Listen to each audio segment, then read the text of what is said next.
জুলাই আগস্টে সংঘটিত মানবতাবিরোধী অপরাধের মামলায় পুলিশের আইজি সহ 10 পুলিশ কর্মকর্তাকে আন্তর্জাতিক অপরাধ ট্রাইব্যুনালে হাজির করা হয়েছে।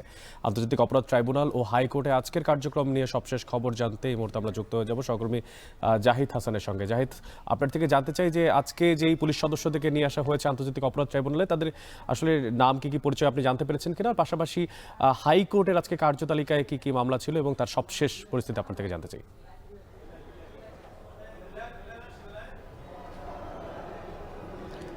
আন্তর্জাতিক অপরাধ ট্রাইব্যুনালে গত বছরের জুলাই আগস্টে যে গণ আন্দোলন, ছাত্র জনতার যে আন্দোলন, শেখ হাসিনা সরকারের যে পতন হয়েছে যে আন্দোলনের মাধ্যমে, সেই আন্দোলনে যে মানবতা বিরোধী অপরাধ হয়েছে, যে হত্যাকাণ্ড হয়েছে, যে নির্যাতন হয়েছে, এসব বিষয়ে অভিযোগ এনে সাবেক আইজিপি চৌধুরী আবদুল্লাহ আল মামুন, সাবেক সেনা কর্মকর্তা জিয়াউল আহসান সহ পুলিশের ঊর্ধ্বতন পর্যায়ের 10 জন কর্মকর্তাকে ট্রাইব্যুনাল ইতিমধ্যেই হাজির করা হয়েছে।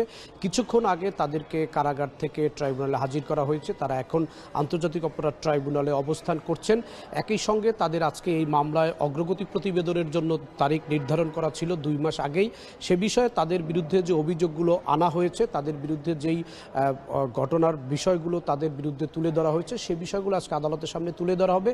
একই সঙ্গে তাদের বিরুদ্ধে আজকে অভিযোগপত্র বা তাদের তদন্ত প্রতিবেদনের কতটা অগ্রগতি হলো সে বিষয়গুলো রাষ্ট্রপক্ষে অর্থাৎ প্রসিকিউশন টিমের পক্ষ থেকে আদালতকে জানানো হবে।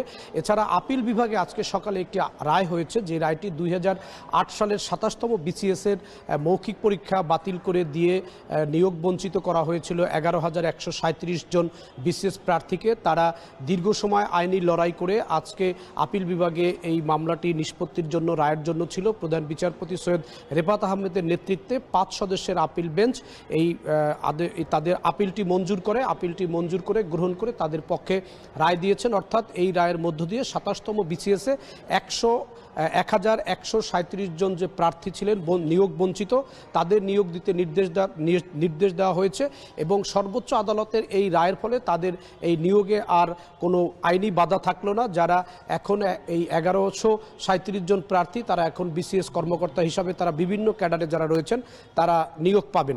একই সঙ্গে জামায়াত নেতা এটিএম আজহারুল ইসলাম, তার যে মৃত্যুদণ্ড হয়েছিল সেই রায়ের বিরুদ্ধে তিনি রিভিউ আবেদন করেছেন। সেই রিভিউ আবেদন শুনানির জন্য আজকে আপিল বিভাগের কার্যতালিকা রয়েছে। আপিল বিভাগের আজকে দিনের কার্যতালিকা সেটি 9 নম্বরে রয়েছে। সে বিষয়ে আজকে শুনানি হওয়ার কথা রয়েছে।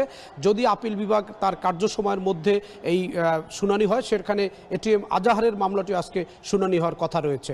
অনেক আন্তর্জাতিক অপরাধ ট্রাইব্যুনালে আজ হাজির করা হয়েছে সাবেক পুলিশের সদস্যদের এবং তাদের সেই বিষয়ে সবশেষ জানাছিলেন সহকর্মী জাহিদ।